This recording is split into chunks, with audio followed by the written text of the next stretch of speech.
ಬೆಳ್ತಂಗಡಿ ಕೋರ್ಟ್ಗೆ ಈ ಮುಸುಕುಧಾರಿ ಚಿನ್ನಯ್ಯನನ್ನು ಹಾಜರುಪಡಿಸಿ ಆಯ್ತು ಈಗಾಗಲೇ 1 ಗಂಟೆ ಹತ್ತತ್ರ. ಈಗ ಚಿನ್ನಯ್ಯ ಪಾತ್ರಧಾರಿ ಸಮೀರೇ ಸೂತ್ರಧಾರ. ವಿಪಕ್ಷ ನಾಯಕ ಆರ್ ಅಶೋಕ್ ಗಂಭೀರ ಆರೋಪ ಮಾಡಿದ್ದಾರೆ. ಮೊದಲು ಆತನ ವಿರುದ್ಧ ಕ್ರಮ ಆಗಬೇಕು. ಬುರುಡೆ ಚಿನ್ನಯ್ಯನಿಗೆ ಆಶ್ರಯ ಕೊಟ್ಟಿದ್ದೇ ಮಹೇಶ್ ತಿಮರೋಡಿ.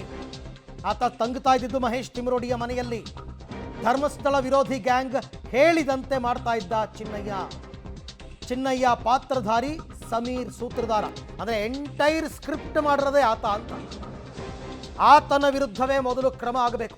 ಈ ಕಳೆದ 4 ದಿನಗಳ ವಿಚಾರಣೆ ಆಯ್ತಲ್ಲ ಚಿನ್ನಯ್ಯನದ್ದು, ಆ ಟೈಮಲ್ಲೇ ಎಲ್ಲರ ಹೆಸರನ್ನು ಅವನು ಹೇಳಿದ್ದಾನೆ. ಎಲ್ಲರ ಪಾತ್ರಗಳು ಏನೇನು ಅಂತಕ್ಕಂಥದ್ದು SITಗೆ ಈಗಾಗಲೇ ಗೊತ್ತಾಗೋಗಿದೆ.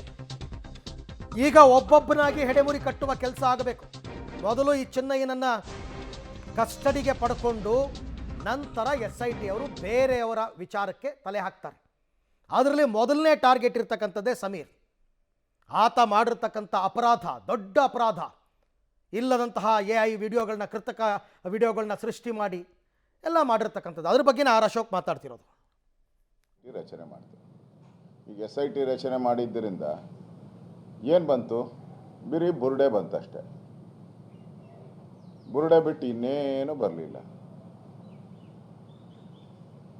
ಮುಖ್ಯಮಂತ್ರಿಗಳು ಒಂದು ಸ್ವಲ್ಪ ಕಾಮನ್ ಸೆನ್ಸ್ ಯೂಸ್ ಮಾಡಿದರೆ ಸರ್ಕಾರದ ಕೋಟ್ಯಾಂತರ ರೂಪಾಯಿ ದುಡ್ಡು ಉಳಿತಾ ಇತ್ತು. ಮತ್ತು ಇಡೀ ದೇಶದ, ರಾಜ್ಯದ ಜನ ಇದರಿಂದ ನೋವನ್ನು ಅನುಭವಿಸಿರುವಂಥದ್ದನ್ನ ಈಗ ಸಿದ್ದರಾಮಯ್ಯನವರು ವಾಪಸ್ಸು ಆ ಜನಗಳಿಗೆ ಕೊಡೋಕ್ಕಾಗುತ್ತಾ? ಅವರು ಧರ್ಮಸ್ಥಳದ ಬಗ್ಗೆ ಏನು ಭಕ್ತಿ ಭಾವನೆ ಇತ್ತು ಜನಗಳಲ್ಲಿ, ಆ ಭಕ್ತಿ ಭಾವನೆಗೆ ನೋವನ್ನು ಉಂಟು ಮಾಡಿ ಲಕ್ಷಾಂತರ ಕೋಟ್ಯಾಂತರ ಜನಕ್ಕೆ ನೋವನ್ನು ಉಂಟು ಅದನ್ನು ವಾಪಸ್ ತರ್ಕೊಡೋಕ್ಕೆ ಸಿದ್ದರಾಮಯ್ಯನವ್ರು ಕಳಿಸಿ ಸಾಧ್ಯನಾ? ಒಂದು ಕ್ಷಣ ಯೋಚನೆ ಮಾಡಿ. ಯಾಕಂದರೆ ಪ್ರತಿನಿತ್ಯ ಮುಖ್ಯಮಂತ್ರಿಗೆ ಸಾವಿರಾರು ಈ ಥರದ SIT ರಚನೆ ಮಾಡಿ, CBI ಕೊಡಿ, ED ಕೊಡಿ, ಈ ಪತ್ರಗಳು ಬಂದ ದಿನನಿತ್ಯ ಸಾಮಾನ್ಯ. ಅದು ಚುನಾಯಿತ ಪ್ರತಿನಿಧಿಗಳು. ನಾವೆಲ್ಲವನ್ನ SITಗೆ ಕೊಡೋಕೆ ಹೋದರೆ ಪೊಲೀಸವ್ರಿಗೆ ಏನು ಕೆಲಸನೇ ಇರಲ್ಲ. ಕೊನೆಯಲ್ಲಿ ಏನಾಯಿತು? ಈ ಸರ್ಕಾರದ ತಪ್ಪು ಅಂತ ಅರ್ಥ ಆಯಿತು. SIT ಮಾಡಿದ್ದೇ ತಪ್ಪು ಅಂತ. ಒಂದು ಸಣ್ಣ ಯಾರಾದರೂ ಒಬ್ಬ ಇನ್ಸ್ಪೆಕ್ಟ್ರಿಗೆ ಹೇಳಿ ಇವನು ಕಂಪ್ಲೇಂಟ್ ಕೊಟ್ಟವನಲ್ಲ, ಇವನು ಪೂರ್ವಾಪರ ಏನಪ್ಪ ಅಂತ ಹೇಳಿದರೆ